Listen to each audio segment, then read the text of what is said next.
안녕하세요. 지금까지 가정을 위해서 온 힘을 다해 살았었지만 저 혼자만의 힘으로는 역부족인 것이라는 걸 느꼈습니다. 어렸을 적부터 애틋하게 서로를 위해 주시던 부모님의 모습을 보며 자라 저도 꼭 일찍 좋은 짝을 만나 제 가정을 이루고 싶다는 생각을 해왔습니다. 그런 제 바람처럼 군대를 전역하고 만난 아내와는 3년의 열애 끝에 결혼을 했어요. 어머니도 그런 아내를 엄청 예뻐하셨고요. 어머니도 시집살이를 해본 적이 없을 정도로 시어머니, 즉 제 할머니에게 예쁨을 받으셨다고 해요. 그래서 꼭 며느리가 들어오면 자기도 잘해주겠다며 제 아내가 저희 집에만 오면 손에 물 한 방울 묻히게 하지 않고 아내가 좋아하는 것들로만 반찬을 차려주실 정도였습니다. 그리고 결혼을 한 지 1년도 지나지 않아 아내와 저 사이에 예쁜 아이가 찾아왔어요. 아내는 임신을 한 후로 입덧이 너무 심해서 어머니가 해주시던 좋아하던 반찬들은 냄새도 못 맡을 정도로 제대로 챙겨 먹지 못했습니다. 그러면서 늘 마른 체형을 유지하던 아내가 점점 먹지는 못하면서 살은 쪄가니 그것 때문에 스트레스도 받았었던 것 같아요. 그래서 아내는 계속 다니고 싶어 하던 직장도 그만두고 집에만 있으면서 전업주부로 생활하게 되었습니다. 저희 부모님은 시골에서 농사를 짓고 계셔서 자주 올라오시지 못하셨지만 틈이 나면 올라오셔서 아내가 먹을 만한 반찬들을 잔뜩 가져다 주시고 청소며 빨래들을 해주시고서 다시 시골로 내려가셨어요. 모두의 걱정 속에서 아이는 다행히 건강하게 잘 태어났습니다. 그런데 그때부터 아내가 이상해지기 시작했습니다. 처음에는 퇴근하고 집에 오면 집이 난장판이 되어 있는 수준이었어요. 그래서 저는 아이를 돌보는 게 많이 힘든가 보다 생각했어요.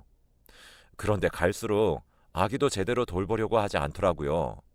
그러다 어느 날은 제가 퇴근하고 집에 오자마자 저에게 아이를 넘기고서는 자기는 친구를 만나고 오겠다며 그 밤에 집을 나서더라고요.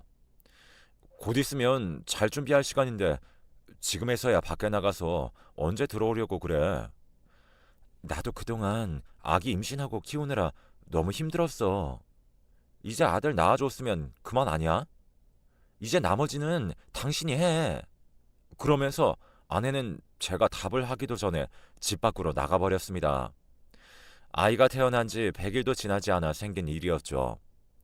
그 후로 아내는 일주일에 서너 번은 그렇게 밤에 나가서 새벽에 들어오는 일이 잦아졌고, 심지어는 제가 출근을 해야 하는데도 돌아오지 않아 새벽부터 장사를 준비하시는 장모님에게까지 들려서 아이를 맡기고 출근하는 일도 생겼어요. 저는 일을 하느라 너무 힘들었는데 아내마저 무책임하게 나가버리니 스트레스 때문에 너무 힘들었습니다.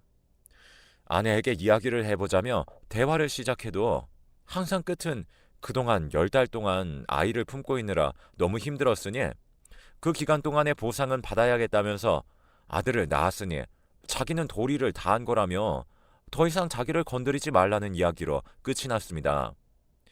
그런 대화를 몇 번이나 반복하다 보니 저도 점점 지쳐만 갔습니다.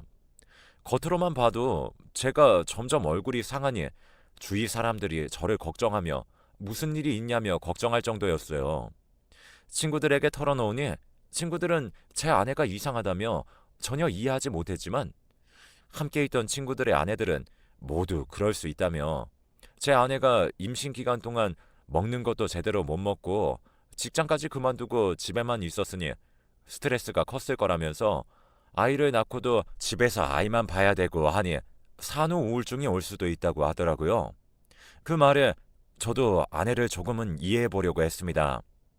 그래서 시골에 계시던 어머니에게 도와달라고 가끔씩 부탁도 했었죠. 저희 어머니도 한참 농사일로 바쁜 시기셨지만 며느리가 힘들어한다니 자기라도 손을 보태야지 어쩔 수 있냐며 매번 올라오셔서 아이를 돌봐주시고 집안일도 해주셨어요. 그런데 어머니가 집안일을 도와주기 시작하자 아내는 본격적으로 낮이며 밤이며 놀러를 다니기 시작했습니다. 어머니는 그런 아내를 이해해보려 처음에는 그동안 쌓인 스트레스를 풀고 오라고 용돈까지 쥐어주셨지만 아내는 고마운 기색도 없이 고작 이 정도 주면서 생색내지 말라고 하며 돈만 챙겨서 나갔다고 하더라고요. 집에서 아이가 울어도 아이를 달랠 생각조차 없어 보이니 어머니는 아내가 모성애가 없어도 너무 없다며 너무 무책임하다고 점점 한탄하시기 시작하셨습니다. 그러던 어느 날에는 어머니가 아무래도 아내가 바람을 피우는 것 같다며 저에게 조심스럽게 말씀하셨어요. 어머니도 참다 참다 한번 아내에게 결국에 한 소리 하셨는데 오히려 아내는 그러면 이혼하겠다면서 손자는 어머니가 키우고 자기는 다시 새 인생 살겠다고 했다고 하더라고요. 아이도 있는 엄마라는 사람이 그런 말을 서슴지 않고 하는 건 산후 우울증도 아니고 분명 다른 이유가 있는 거라고 하셨어요. 처음에는 그 이야기를 듣고 무슨 소리 하냐며 그럴 사람은 아니라고 딱 잘라서 말했지만 갈수록 저도 그런 쪽으로 의심이 피어났습니다. 아내는 이제는 갈수록 술이 떡이 되어서 들어오기 일쑤였고 아이 엄마라고는 믿을 수 없는 진한 화장에 향수 냄새에 찌들어서 들어왔어요. 술에 취한 아내를 붙잡고 도대체 왜 이러냐며 정신 차리고 원래 모습으로 돌아오라고 울며 불며 이야기도 해봤지만 오히려 코웃음 치며 자기는 원래 이런 사람인데 그동안 속은 거라며 마음에 안 들면 이혼하자고 배짱을 부리는 모습에 저도 도저히 참을 수 없었습니다. 옆에서는 아이가 칭얼거리며 잠도 제대로 자지 않았고 저도 끊임없는 회사 생활과 육아에 지칠 대로 지쳐버렸어요. 그래서 다음날 회사에서 퇴근한 후 저는 처가댁으로 향했습니다. 갑작스런 저의 방문에 장모님과 장인어른은 모두 놀라셔서 무슨 일이냐고 물으셨고 저는 아내와 이혼하겠다는 말부터 먼저 나왔습니다. 그 말에 장인어른은 무슨 소리를 하는 거냐며 심기가 불편한 티를 내셨습니다. 장인어른의 모습에 저도 다시 차분히 상황을 설명해 드렸습니다. 그동안 아내가 아이를 낳고 난 이후로 아이는 돌보지 않고 밖으로 돌아다니며 술만 마시고 다닌다며 오히려 그러면서 저에게 이혼하자며 먼저 이야기를 꺼냈다고 모든 걸 말씀드렸어요. 저는 그동안 회사 일이 끝나고 집으로 돌아와서 집안일에 육아에 제대로 쉬지도 못하고 몇 개월을 보냈고 지금은 저희 어머니가 농사도 접으시고 저희 집에 올라와서 제가 회사 간 동안 아이를 돌봐주시고 계시다고요. 장인어른, 저도 그동안 많이 노력했습니다. 그런데 그동안의 노력을 비웃고 쉽게 이혼을 입에 담는 사람과 어떻게 서로 믿고 가정을 지키겠습니까? 죄송하지만 전 이혼해야겠습니다. 아이를 위해서라도 차라리 이혼하는 게 나을 것 같습니다. 매번 술만 마시고 들어오는 사람이 무슨 아이를 키우겠습니까? 장인어른은 제 이야기를 다 들으시자마자 당장 아내에게 전화를 걸어 처가댁으로 오라고 호통을 치셨고 아내는 또 친구들과 만나 놀던 중이었는지 급하게 오느라 화장만 지우고서 달려왔습니다. 그러니 집에 들어오자마자 술 냄새와 향수 냄새가 코를 찌르더군요. 아내의 모습에 장인어른은 아내의 지갑을 바로 뺏어 드시고는 아내가 가진 모든 카드를 잘라버리셨어요. 아내가 밖으로만 돌기 시작한 후 돈을 주지 않으면 좀 줄어들까 싶어서 제가 생활비도 주지 않고 있었는데 아내는 장인어른의 카드로 놀고 먹으며 흥청망청 쏘다니고 있었던 겁니다.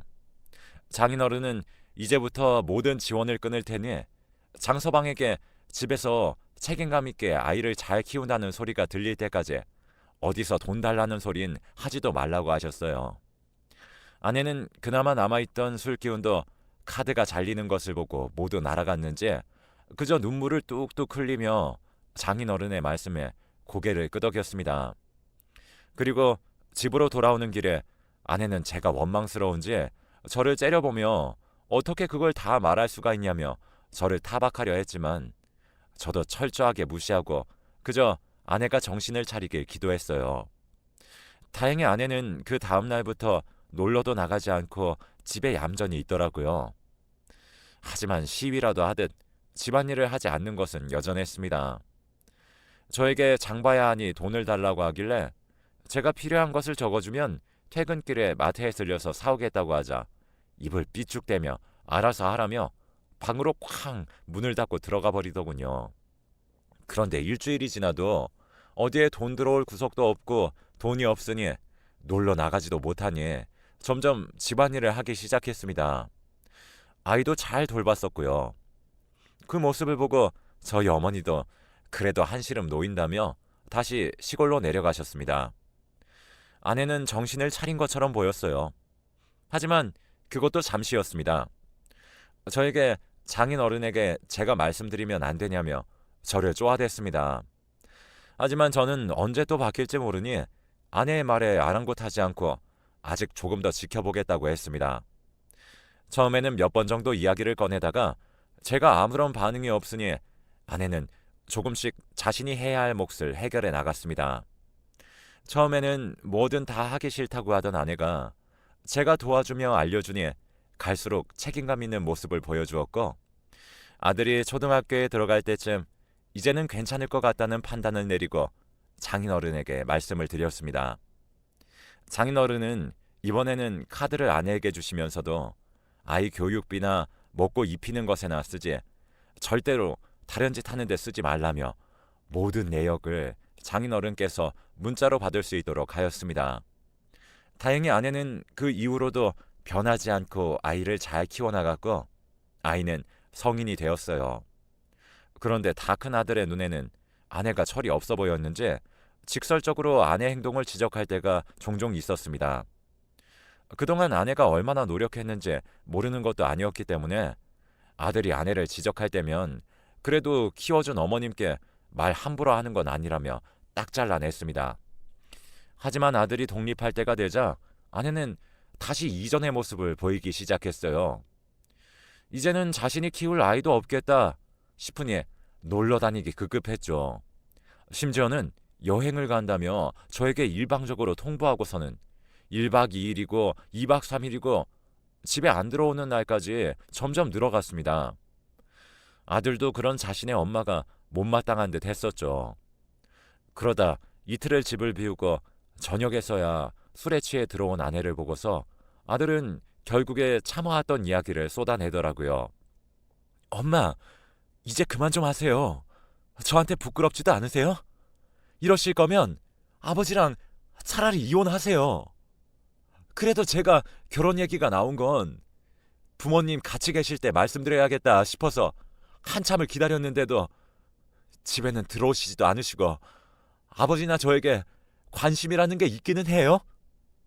아내는 그 말을 듣고 어디 어른에게 말을 그런 식으로 하냐며 화를 냈지만 아들은 아직 끝나지 않았다는 듯이 말을 이어나갔습니다. 저 고등학교 때 영화관에서 엄마가 다른 남자랑 팔짱 끼고 하하호호 웃으시는 것도 저 다 봤어요. 옆에 친구들이 있어서 차마 아는 채도 못하고 넘어갔지만 그런 식으로 제가 본 것만 해도 한두 개가 아니에요. 집에서 아버지가 벌어온 돈으로 먹고 놀면서 밖에서 그러고 다니시는 거 아닙니다. 어머, 너는 말을 왜 그렇게 하니? 나도 그동안 참고 살았어. 너 낳고 내가 하고 싶은 거, 놀고 싶은 거 다 포기하고 너 성인 될 때까지 참았으면 됐지. 또 언제까지 내가 참아야 하니? 아들은 말이 안 통한다는 듯 한숨을 푹 내쉬고서는 방으로 들어갔습니다. 저는 아들의 입에서 나온 말에 그저 놀라서 굳어버렸습니다. 아내가 바람을 피웠다는 사실은 그다지 놀랍지 않았어요. 제가 놀란 것은 그 사실을 아들이 고등학생 때부터 알고 그걸 혼자서 감내해왔다는 사실에 놀라움과 미안함이 스쳤을 뿐입니다. 아들은 자기 엄마가 부끄럽다며 결혼할 여자를 저에게만 소개시켜준 상태였는데 그 이유가 아내가 바람을 피는 것을 눈으로 목격해서 그 이후로 아내에 대한 정을 끊어버렸기 때문이라는 사실을 아들에게 들었습니다. 그래서 결국 아들이 결혼식을 올릴 때까지만 기다렸다가 이혼을 하는 것으로 모두 결정을 내렸습니다. 그래도 자기 배 아파 낳은 자식인데 아들의 결혼식을 망치지는 않겠지라는 생각에 아들이 결혼할 때까지는 아내와 별거를 시작했습니다. 처음에 아내는 못 나간다며 자리를 차지하고 눌러 앉으려 했지만 당치도 않은 소리 하지 말라며 제가 이제 더 이상은 봐주지 않을 거고 결혼식만 끝나면 이혼 서류 제출할 거라고 서류에 도장까지 받아서 짐까지 모두 싸서 집 밖으로 쫓아버렸습니다. 처음에는 문을 열어달라고 몇 번이고 찾아오더니 포기했는지 더는 찾아오지 않더라고요. 그래서 아들 결혼식 날짜와 시간, 장소를 알려주고 그 이후로는 연락하지 않았습니다. 그런데 아들의 결혼식 당일에 양가 부모는 일찍 와서 손님을 맞이할 준비를 해야 하는데 아내는 연락도 받지 않고 결혼식장에도 나타나지 않았습니다. 사돈은 제가 아내와 별거 중인 사실을 모르시니 아내에게 무슨 일이 있는 거냐며 한참을 걱정하셨어요. 저는 다급하게 아내에게 계속해서 전화를 했지만 아내는 받지 않더라고요.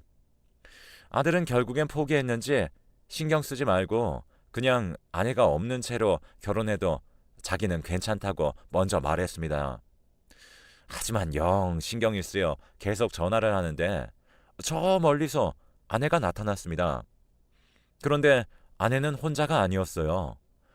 아내는 뻔뻔하게 다른 남자의 팔짱을 끼고 결혼식장으로 들어왔습니다. 그 모습을 보고 뒷골이 뻐근해지는 것을 느꼈습니다. 차마 말도 안 나오는 행동에 그저 눈으로만 쳐다보고 있으니 아내가 먼저 저에게 와서 늦어서 미안하다며 이 사람이 늦게 준비해서 조금 늦을 수밖에 없었다고 제 속을 긁으려는 듯이 말했습니다. 당신 여기가 어딘지 몰라? 다른 사람도 아니고 당신 아들 결혼식이야. 누구 망신 주려고 뻔뻔하게 바람피는 남자를 데리고 와? 정도껏 해. 아버지, 저 사람이 그 사람이에요. 제가 예전에 같이 영화관으로 남자랑 같이 들어가는 걸 본 적이 있다고 했잖아요. 저 사람이 그 사람이에요. 그래도 어머니라고 해서 결혼식에 불렀는데 제가 생각이 짧았네요. 얼마나 생각이 없으시면 여기까지 데리고 와요. 그러자 아내는 이제 곧 이혼할 거고 재혼할 남자 데려와서 아들 결혼식 보여주려고 한 건데 그게 뭐가 그렇게 잘못된 거냐며 뻔뻔하게 나오더군요. 그렇게 한참을 저희 가족이 실랑이를 벌이고 있는데 사돈 부인이 갑자기 상간남에게 아는 체를 하더라고요. 그러자 지금까지 여유만만이던 남자는 급격하게 얼굴이 굳었습니다. 사돈 부인이 아는 사람이 맞았는지 갑자기 제 아내에게 어디서 꼬리를 치냐며 화를 내기 시작했습니다. 이 남자는 자기가 만나는 사람이라며 어디서 굴러들어와서 남의 남자를 빼앗냐며 다투기 시작했죠. 그 말에 바깥 사돈은 급격하게 표정이 어두워졌습니다. 사부인이 바람을 피우고 있었던 것을 전혀 모르고 계셨던 것 같았어요. 나는 30년 동안 만나왔어. 당신이 뭐 만나봤자 얼마나 만났길래 여기 와서 유세야? 당신은 둘 사이에 자식이라도 있어? 나는 있어. 저기 있는 우리 딸, 우리 둘 사이에서 나온 아이라고. 알겠어? 그래, 고작 30년? 나는 35년이야. 결혼 전부터 지금까지 쭉 사랑하는 사이였다고. 그리고 당신만 자식 있는 줄 알아? 저기 있는 아들도 우리 둘 사이에서 낳은 거야. 그 이야기에 바깥 사돈과 저는 얼어붙어 버렸습니다. 말 그대로 마른 하늘의 날벼락을 맞았죠. 그래도 지금까지 가정을 지켜온 이유가 아들 하나 때문에 그냥 눈 감고 귀 막고 살아왔던 것인데 그 아들이 제 아들이 아니라는 이야기는 도저히 믿고 싶지 않았습니다. 아들은 그게 무슨 소리냐며 당장 여기서 나가라며 결혼식장에서 세 사람을 내쫓아버렸고 세 사람이 나가고 조용해진 결혼식장 안은 잔칫날이 아니라 마치 장례식장이라도 온 듯 침울해졌습니다. 그러자 며느리가 될 예정이었던 아이는 아들에게 우리가 피 섞인 남매냐며 말도 안 되는 소리라고 바닥에 주저앉아 펑펑 울었고 저는 무슨 정신으로 집에 돌아왔는지도 기억이 나지 않습니다. 집으로 돌아와 며칠을 무슨 정신으로 살았는지도 기억이 나지 않습니다. 제가 정신을 차린 건 아들이 찾아왔을 때였어요. 저는 그 말 못 믿어요. 어떻게 아버지랑 제가 남이에요? 아버지는 제 아버지고 저는 아버지 아들입니다. 친자 검사라도 해봐요. 그냥 거짓말한 걸 수도 있잖아요. 정말 친자가 아니라고 나올까 두려움이 앞섰습니다. 하지만 아들의 간절한 부탁으로 결국에 친자 검사를 하기로 결정했어요. 이야기를 들어보니 사돈될 사람들은 정말로 친자가 아니라고 나와서 사돈은 딸과의 인연을 끊어버렸다고 하더라고요. 그리고 저희의 검사 결과 저와 아들도 친자 관계가 아니었어요. 그 결과지를 들고 아들은 자기가 죄송하다며 죄도 없는데 눈물을 흘리더라고요. 하지만 저는 여전히 생생하게 기억하고 있습니다. 아들이 처음 아빠라고 부른 날, 처음으로 걸음마를 성공하고 뛰던 날, 처음 유치원에 가던 날이며 초등학교 입학, 졸업 모두 선명한데 어떻게 제 자식이 아닐까요? 아들은 친자가 아니라고 나왔지만 여전히 저에게는 친아들이나 다름없었어요. 아들이 보는 앞에서 저는 그 결과지를 찢고서 아들을 안아주며 여전히 나에게 아들이라고 말해주었습니다. 오히려 그날 이후 아들과는 더 끈끈해질 수 있었던 계기가 되었네요. 그리고 결혼식을 몽땅 망쳐놓고 도망간 그 여자와 남자는 흔적도 찾기 힘들더라고요. 그래도 이혼 서류에 모두 도장까지 찍어 놓은 상태라 제가 제출만 하면 그 여자와의 관계는 모두 끝이었습니다. 그러던 중 그 남자의 정체를 알게 되었습니다. 알고 보니 이미 사기죄로 구속까지 된 적 있는 유명한 사람이었습니다. 반반하게 생긴 얼굴로 여자들을 꼬셔내서 돈이며 재산들을 받아내는 걸로 유명하더라고요. 그런 남자에게 목매던 두 여자의 모습이 선명했지만 그건 이제 제 알바가 아니었죠. 아내에게 위자료를 청구하니 자기는 돈이 없다며 못 준다고 버텼지만 결국에 재산을 가압류까지 하고 나자 결국에는 울며 겨자 먹기로 위자료를 건넸어요. 이제 돈까지도 없는 여자에게 돈만 밝히던 그 남자가 붙어있을까 생각했는데 아니나 다를까 그 이후로 여자가 남은 돈이 별로 없으니 남자도 여자를 버리고 떠나다고 하더라고요. 그 이야기를 들으니 참 인과응보라는 말이 그냥 하는 말이 아니라는 걸 깨달았습니다. 아들이 알면 그래도 친엄마이니 속이 상할까 말하지 않았는데 어디서 들었는지 저에게 이 이야기를 해주면서 잘된 일이라고 하는 말을 듣고 많이 상처받진 않은 것 같아 차라리 다행이라는 생각을 했습니다. 물론 이렇게 되기까지 얼마나 많은 상처를 엄마에게 받고 얼마나 많은 실망들을 해왔을지를 생각하면 여전히 속이 아프네요. 그리고 이제는 모든 걸 잊고 새 출발하기 위해 살던 집에서 이사를 했습니다. 더 이상 그 여자의 소식을 듣진 못했지만 분명히 잘 살고 있진 않겠죠. 그렇게 생각하고 넘기려고 해요. 앞으로 아들과 저에게 더 큰 좋은 일이 일어나려고 지금 액땜했다고 생각하고 있습니다. 잘못을 한 사람은 꼭 벌을 받고 나쁜 일이 있으면 좋은 일도 분명히 올 테니까요. 여러분들도 나쁜 일에 너무 좌절하지 마시고 살아가시길 바랄게요.